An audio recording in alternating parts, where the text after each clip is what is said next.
বিষধর সাপ ভর্তি জমিদার বাড়ি। ইতিহাস, তথ্য, লোকেশন সম্পূর্ণই আছে এই ভিডিওতে। হ্যালো ভিউয়ার্স, আমি দাদামণি আজকে চলেছি ভয়ঙ্কর একটি জমিদার বাড়ির উদ্দেশ্যে, যেখানে গেলে আপনি অ্যাডভেঞ্চার, থ্রিলিং এবং সাসপেন্স সবকিছুই পাবেন। তাইলে আর দেরি করার দরকার কি, চলুন ঘুরে আসি।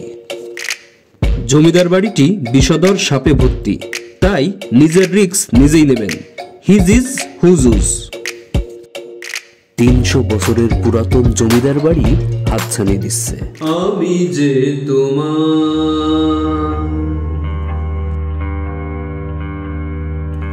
প্রথমেই বলে দিই এর অবস্থান সম্পর্কে। এই পুরাতন জমিদার বাড়িটি বাংলাদেশের খুলনা বিভাগের খুলনা জেলার ডুমুরিয়া উপজেলার ধামালিয়াতে অবস্থিত। তৎকালীন ব্রিটিশ ভারতের শাসনামল থেকে এই জমিদার বাড়িটি সুপরিচিত। ধারণা করা হয় এটি 1717 খ্রিস্টাব্দে নির্মিত। খুলনার ইতিহাস গ্রন্থের তথ্য মতে 9 পুরুষের প্রথম পুরুষ ছিলেন বাবর সর্দার। বংশানুক্রমে ওসমান, বাহাদুর এবং ভিকন মোহাম্মদ। মুন্সি ভিকন আলীর পুত্র আহাদ আলী সর্দারের সময় জমিদার বাড়ির ঐতিহ্য চারিদিকে ছড়িয়ে পড়ে। এখনো শোনা যায় আহাদ আলী সর্দারের বড়শি দিয়ে নাকি মাছ ধরতে গেলে বড়শিতে টাকা বাঁধত।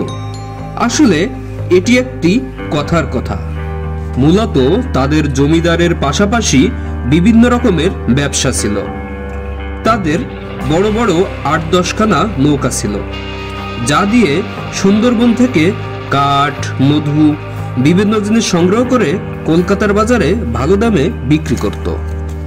তখনকার সময় বরুণা বাজার হতে হরিহর হয়ে কপোতাক্ষ নদী দিয়ে ঝিকরগাছা দিয়ে এই নৌকাগুলো কলকাতাতে চলাচল করত। এই বাড়িটার পেছন সাইডে ভিতরের দিকে অনেক বড় এবং গাছপালায় ঘেরা, অন্ধকার, হয়তো ভালো বোঝা যাচ্ছে না। ওইখানে আরো অনেকগুলো রুম আছে। অনেকটা ভিতরে আসার পরেও কিন্তু আর যেতে পারছি না, কারণ এখানে গাছপালা দিয়ে একেবারেই ভর্তি। এই জমিদারদের কিন্তু কলকাতাতেও বিভিন্ন রকমের ব্যবসা ছিল, যার ভিতর ইটের ভাটা এবং ঠিকাদারি অন্যতম। কলকাতার নারিকেলডাঙ্গায় তাদের 19 বিঘার উপর প্রতিষ্ঠিত ছিল মুন্সি বাজার। জনশ্রুতি আছে যে আহাদ আলী সর্দার নাকি কয়েকবার গুপ্তধন পেয়েছিলেন, তাই তিনি ব্যবসা বাণিজ্যে অনেক টাকাই ইনভেস্ট করতে পারতেন। এই জমিদারদের কিন্তু অনেক নাম ডাক এবং সুনাম ছিল। এই পুরাতন বাড়িটার বয়স 300 বছরেরও অনেক বেশি, তারই সাক্ষী দিচ্ছে দেওয়ালে গজে ওঠা এই গাছগুলো। তবে এই জমিদার বাড়ির সামনের দিকটা অনেকটাই সংস্কার করা হয়েছে। জমিদারদের বর্তমান প্রজন্ম চাইছে এই বাড়িটি আরো অমর হয়ে থাকুক শত শত বছর। টেম্পল রান বা টেম্পল রান 2 এই গেমটা অনেকেই খেলেছেন। এখন আমার মনে হচ্ছে আমি যেন লাইভেই এই টেম্পল রান গেমটা খেলছি। গেমটাতে কিন্তু খুব সহজেই দৌড়ানো যায়, কিন্তু এখানে হাঁটতেই যেন খুব ভয় লাগছে। থাক, আমার আর টেম্পল রান গেমের দরকার নেই, ভালোই ভালোই নিচে ফেরত যায়। আর পাশাপাশি সাপের ভয় তো আছেই। এখানে যারাই আপনাকে ঢুকতে দেখবে তারাই আপনাকে সাপ সম্পর্কে সতর্ক করবে। প্রাচীন বাড়ি, পরিত্যক্ত ইট এবং প্রচন্ড গাছপালার জন্য এখানে সাপের প্রকোপ খুবই বেশি। তাই খুব সাবধানতার সহিত এখানে ভ্রমণে আসবেন। আর যাদের একটু ভয় বেশি তারা বেশি ভিতরে ঢুকবেন না। বিভিন্ন জায়গায় ছোট বড় কম বেশি জমিদার বাড়ি দেখে থাকলেও এত প্রশস্ত পুরাতন জমিদার বাড়ি আমি কখনোই দেখিনি। মোটামুটি ভালোই বুঝতে পারছি যে এখানকার কক্ষ এবং দুয়ারের সংখ্যা অনেক বেশি।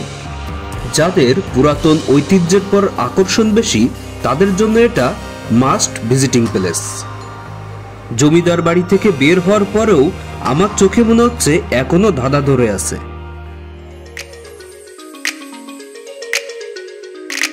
উল্লেখ্য প্রাক্তন সংসদ সদস্য টিপু সুলতান এই বাড়িরই সন্তান। তিনি এই বাড়িতেই 1950 সালে জন্মগ্রহণ করেন। আরও বলে রাখি, খুলনা থেকে কিন্তু এই ধামালিয়া জমিদার বাড়ির দূরত্ব মাত্র 23 কিলোমিটার। আরও কিছু জানার থাকলে আমাকে ইনবক্স বা কমেন্ট করতে পারেন। পরবর্তী ভিডিও দেখার আমন্ত্রণ জানিয়ে শেষ করছি আজকের ভিডিও।